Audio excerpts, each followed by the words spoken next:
บายดีผมไม่พี่น้องเนาะตอนนี้ก็เบาลังยังอยู่ที่เมืองไสแขวงลำไสเนาะกำลังจะเดินทางไปลาดน้ำกัดยอระป่าเนาะวันนี้เสียงแบบแฮปปี้นิดนึงเพราะว่านอนฮักกระตื่นตอนนี้12 โมงตอนช่วยละเบาลังนอนฮักกระตื่นเนาะเพราะว่าวันที่16 เดือน 4เบาลังลิ้นบุญสงกรานต์โอ้โหเมานะพ่อพี่น้อง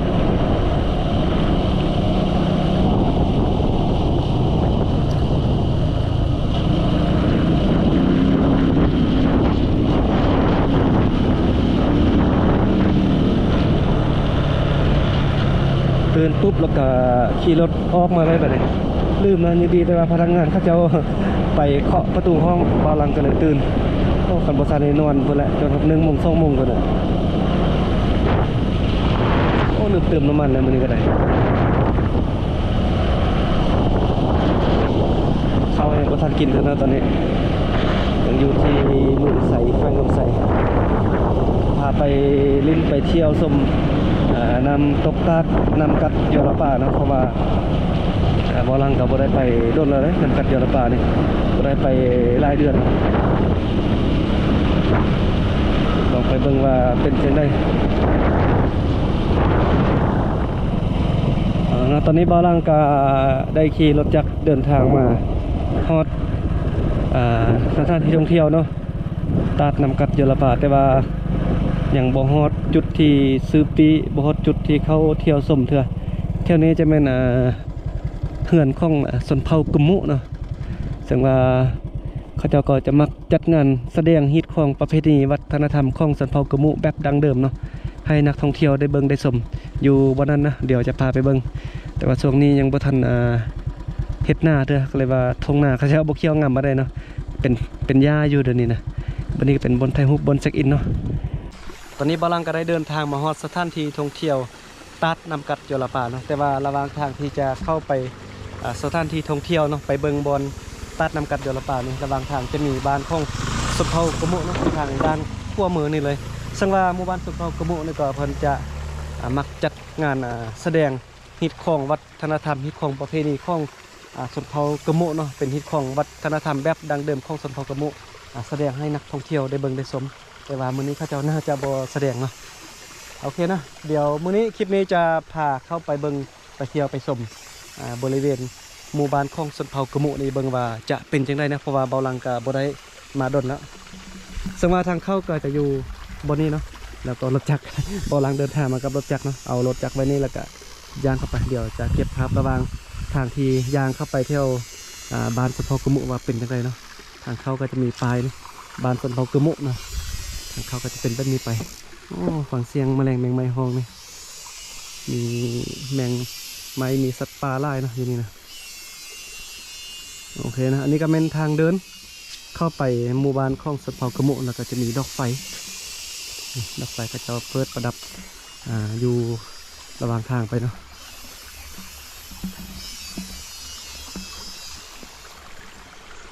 กำลังกับบริมาดนซึ่งว่าตอนนี้ก็เป็นเดือน4เนาะเป็นฤดูร้อนบาลังมาลิ้นสงกรานต์อยู่เมืองไสก็เลยว่าแวะมาเก็บภาพบรรยากาศอยู่หมู่บ้านชนเผ่ากะมุให้เบิ่งเลยเฮือนนี่ก็เป็นเฮือนแบบดังเดิมเนาะ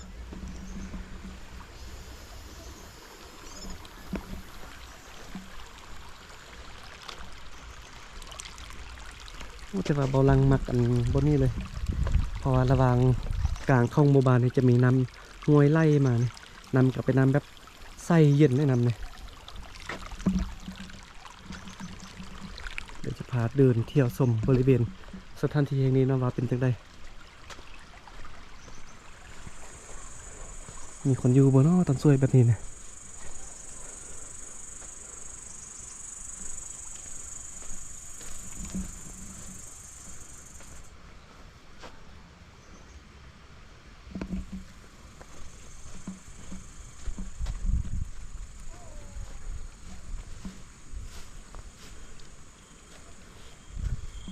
มิจิลีเนาะ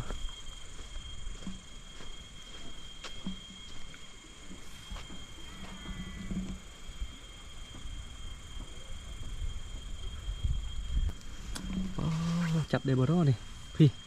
เบาลังบ่ได้เฮ็ดโดนหรอกสมัยตอนเบาลังยังน้อยนี่ยังปลูกเลยมักนำมักใหญ่นะ มือใหญ่ทะใหญ่วะเนี่ย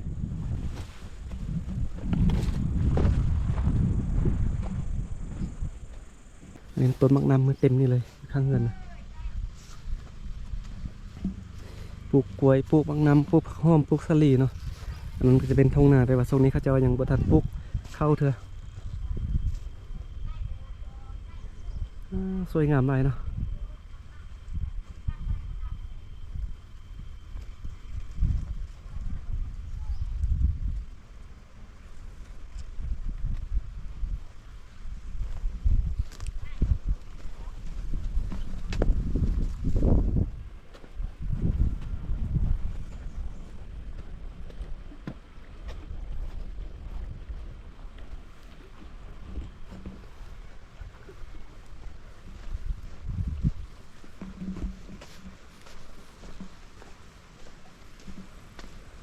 เป็นเงื่อนแบบดังเดิมแล้วก็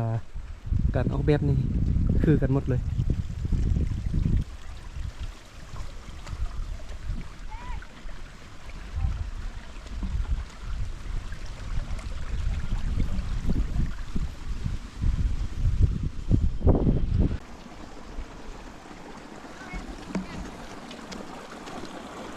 โอ้นี่ประตูโค้งเข้าไปลานแสดงอันนั้นจะเป็นลานแสดงของสมภพกระมุเอาแสดงฮิตของวัฒนธรรมแบบดังเดิมเนาะนี่ก็เป็นอันไทยหน้าเนาะนี่อันไทยหน้าแบบดังเดิมสมัยตะกี้เป็นอนุรักษ์ไว้นี่เนาะหาเรายากเราได้แบบนี้เครื่องมือแบบนี้นะเดี๋ยวจะพาไปเบิ้งลานแสดงเนาะอันนี้ก็เป็นลานแสดงจะมีเครื่องดนตรีพื้นบ้านแบบดังเดิมของชนเผ่ากะมุที่ว่าเพิ่นมาไว้แสดงอยู่บนลานแสดงนี้ให้นักท่องเที่ยวได้เบิ่งได้ชมฮิตของวัฒนธรรมแบบดังเดิมของชนเผ่ากะมุเนาะเดี๋ยวจะพามาเบิ่งว่ามีเครื่องดนตรีแบบใดเด้มีคล้องมีกลองคือกับชนเผ่าลาลมมันคือกันเนาะ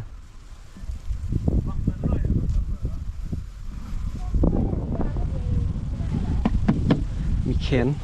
แต่ว่าอันนี้จะเป็นแขนโอ้จะมีอันเครื่องดนตรีแบบหลากหลายประเภทแล้วก็หลากหลายชนเผ่าเนาะจะบ่แม่นดนตรีเฉพาะของชนเผ่ากะมุโดยเฉพาะเป็นตัวนี้อันนี้มันแขนของชนเผ่ามงเนาะจะเป็นลักษณะแบบนี้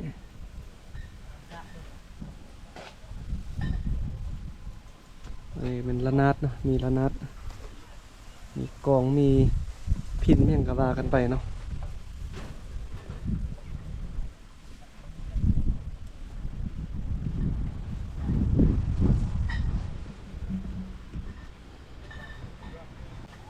ประมาณนี้เนาะ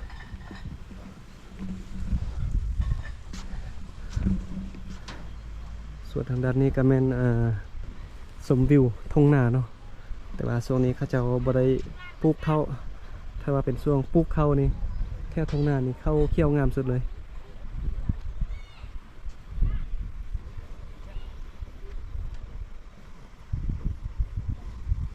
อยู่นี่จะมีสามตูบนะ1 2 3ไว้ให้นักท่องเที่ยวเนาะได้มานอนพักเดี๋ยวจะพาไปเบิ่งคืนหนึ่งนี่ถ้าได้บอลังกับบูฮูเนาะตามที่บอลังท่ามันพนักงานปีกายนี่เคยท่ามาอันนี้จะไว้ให้นักท่องเที่ยวเพิ่นมานอนพักเนาะชมวิวส่วนที่ก็จะปลูกเข้าอยู่นี่นะแล้วก็จะมีอันนี้จะเป็นโคมไฟเนาะนี่หาซื้อยากได้โคมไฟแบบดังเดิมอันนี้นะประมาณนี้เนาะงานสะเพากะมุ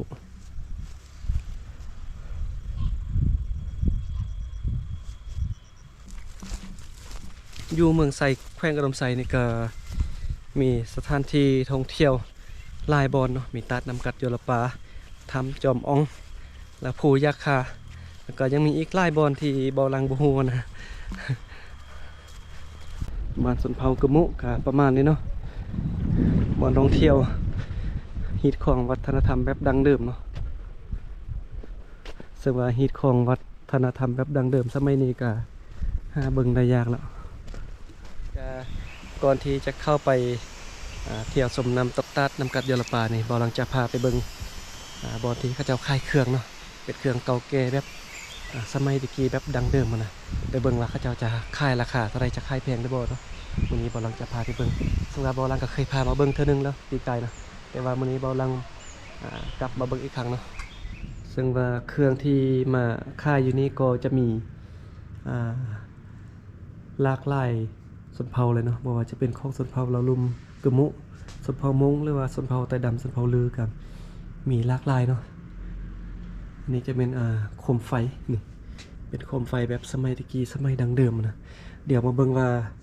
ราคาโคมไฟแบบนี้มันจะซ้ำใดนะจะแพงหรือบ่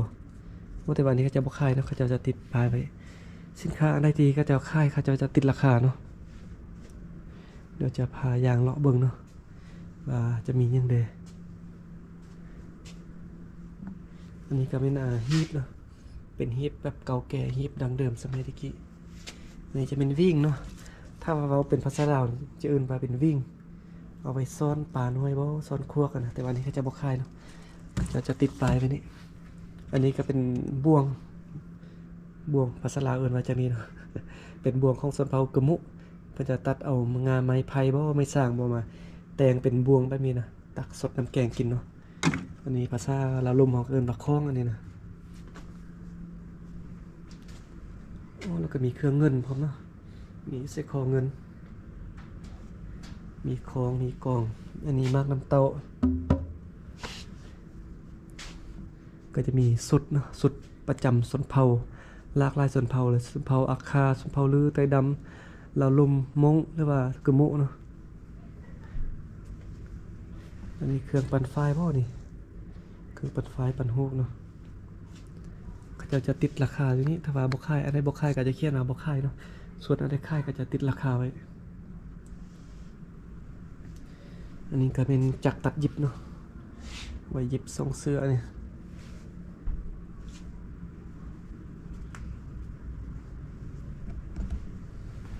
อันนี้เป็นยังไงนี่เบิ่งราคากันติดเท่าไรนี่นี่ลองเบิ่งอันนี้นี่ป้าโรราคา1เอาเงิน7,500,000กีบป้าโทษเดียวนี้เนาะ7,500,000กีบเบิกใจเบิ่งเนาะอันหนึ่งนี่ราคา7,500,000กีบอุ้ยบ่หลังไปจับนี่บ่กล้าจับเลยแพงขนาดเนาะเป็นเครื่องเก่าแก่นี่เบิ่งได้ยากเลยนี่เครื่องเก่าเครื่องแก่มันราคาแพงแน่นอนอยู่แล้วเนาะ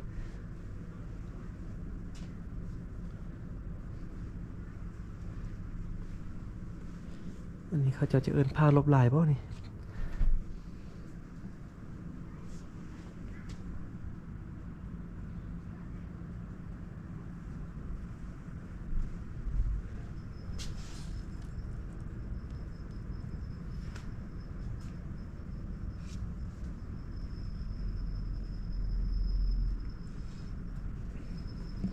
ส่วนงานฝีมือจะอยู่ทางด้านนี้เนาะอันนี้จะเป็นธงที่แต่งขึ้นมาด้วยเขือเปียดเนาะส่วนมากจะเป็นชนเผ่ากะมุเนาะที่ว่าซานธงแบบนี้ส่วนชนเผ่าลาวลุ่มไทยดำไตลือจะแต่งเป็นผ้าแบบนี้เนาะแต่ละชนเผ่าก็จะมีเอกลักษณ์ที่ว่าแตกต่างกันนะ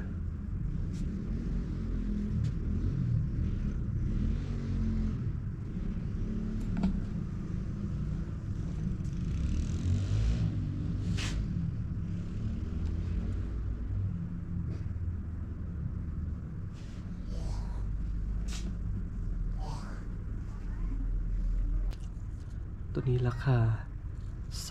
3,500,000กีบเนาะตัวนี้ป้าโถเป็นอย่างนี้บอลังกระบูซื้อเลยไพ่ที่หูคอมเมนต์บอกบอลังได้เด้อนี่ว่าเป็นอย่างนี้แต่ว่าเพิ่นขายนี่ราคา3,500,000กีบเนาะแบบนี้เลย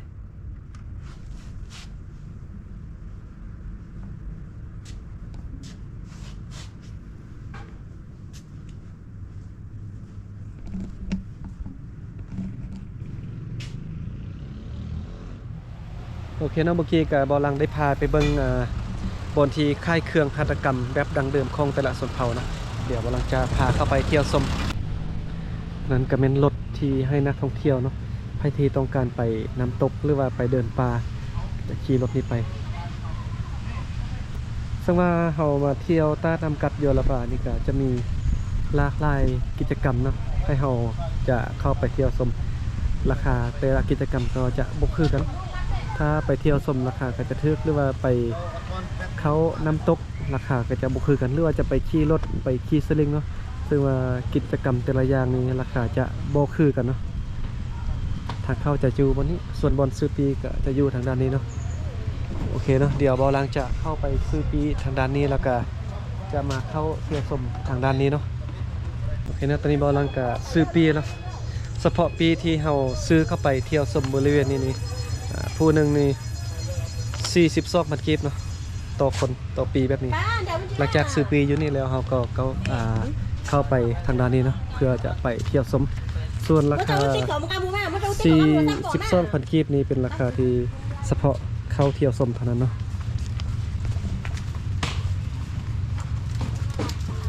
กำลังจะเก็บภาพบรรยากาศเนาะเป็นคลิปเลี้ยวท่ามเลยบัดนี้นะยางไปเที่ยวไปชมน้ำกันเลยจะพาไปเบิ่งไฮไลท์เนาะบอนที่ส่วนหน้าเห็นนักท่องเที่ยวมาเล่นเขาจะมาถ่ายรูปกันเป็นบอนนี้เนาะบอนนี้นี่จะเป็นบอนเขาจะเอาก้อนหินมาเรียงกันเห็ดเป็นประตูโค้งเป็นไฮไลท์ให้นักท่องเที่ยวมาถ่ายรูปมาเก็บภาพมาเช็คอินบอนนี้เนาะ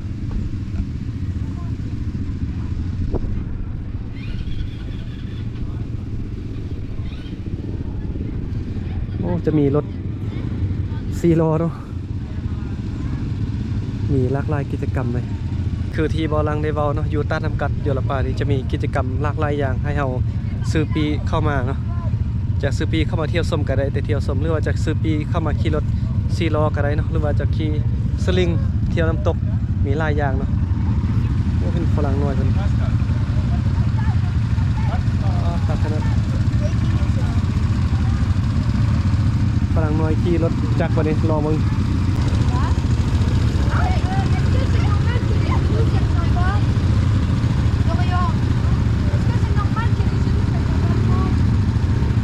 กิจกรรมหลายอย่างเนาะอยู่นี่เป็นเครื่องอุปกรณ์เซฟตี้มีหมวกกันน็อกเนาะ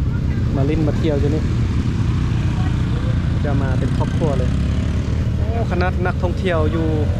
ต่างประเทศเนาะเพิ่นก็ยังเดินทางมาลิ้นตาดน้ำกัดยลปาเนาะเพราะว่าตาดน้ำกัดยลปานี่ก็เป็นสถานที่ท่องเที่ยวเป็นอันดับต้นๆของแขวงอุดมไซเลยเนาะก็จะมีกิจกรรมหลากหลายอย่างให้เอามาลิ้นมาเที่ยวกัน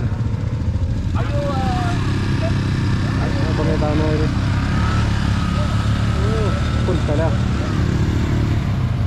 โอ้เก่งอ่ะคุณโอ้วัดเซี่ยวเดี๋ยวบาลังใจเอาไก่ข้าเจ้ามันเบิ่ง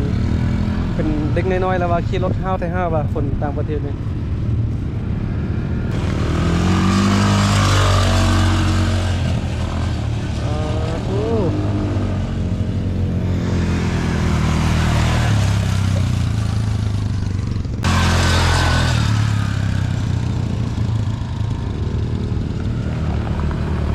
เก่งแต่น้อยน้องนักท่องเที่ยวแต่คนต่างประเทศเลยฝรั่งนะกำลังบอมอยู่เดี๋ยวนี้นะ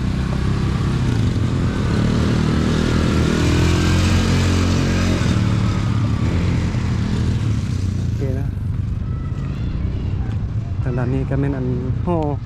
พิพิธภัณฑ์เนาะที่ทางด้านนี้เดี๋ยวเข้าไปเบิ่งให้นึงเนาะ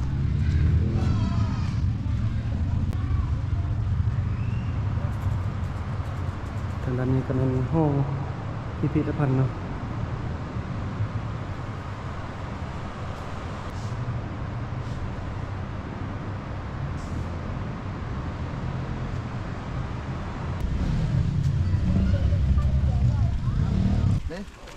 Mày bón nàng bón à? Có chỗ ngồi không là?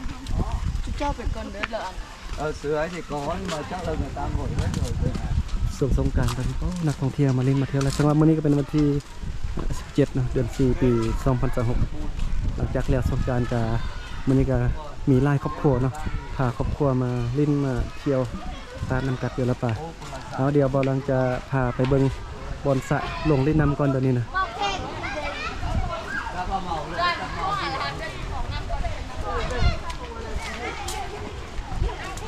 ด้านขวามือนี่ก็เป็นสระเล่นน้ำเนาะส่วนทางด้านซ้ายมือนี่ก็จะมีห้องน้ำหรือห้องเป็นเครื่องเนาะ อยู่ทางด้านนี้เลยใครที่ต้องการจะเปลี่ยนเครื่องลงลิ้นนำนะ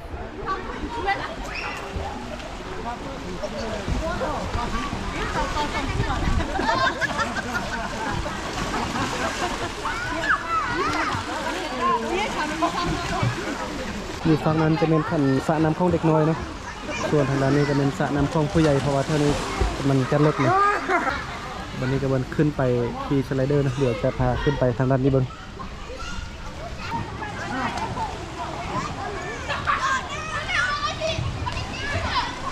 นู่น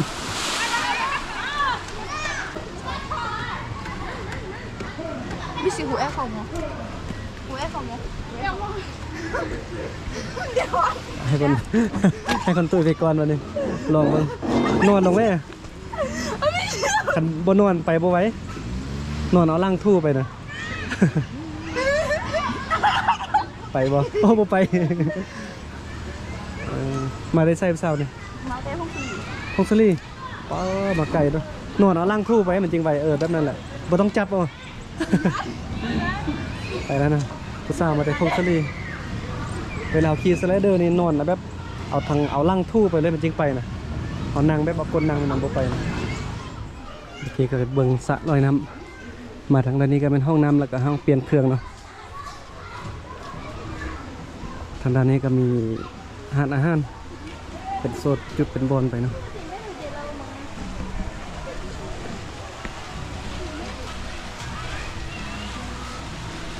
ก็มีป่าอย่างนี้งามขนาดบนี้ใครที่มักถ่ายรูปเนาะเบาลังแนะนำโซนนี้เลยเป็นโซนทางด้านอาหารเนาะมี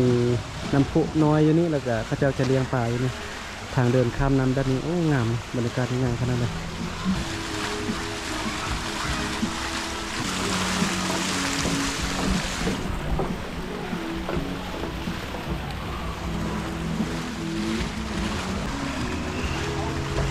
ใครที่อยากจะมาสัมผัสกับป่าไกลๆแบบนี้มัน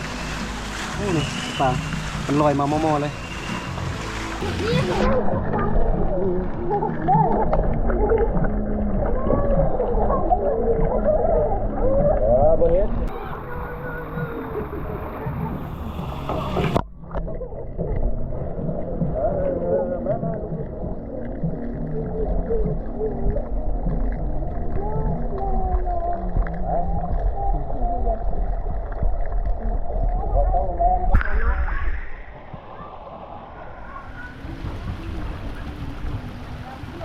โอเคนะตอนนี้ก็พามาเบิ้งโซนที่เฮ็ดแคมปิ้งเนาะใครที่มักนั่งแคมปิ้งบ่หรือว่ามักที่จะนอนกลางเต็นท์เนาะอยู่ทางด้านนี้นะซึ่งว่าอยู่แถวเดินนี่ก็ระหว่างกลางเดินนี่จะมีแม่น้ำเนาะเปิดแต่งเป็นแม่น้ำตกเทียม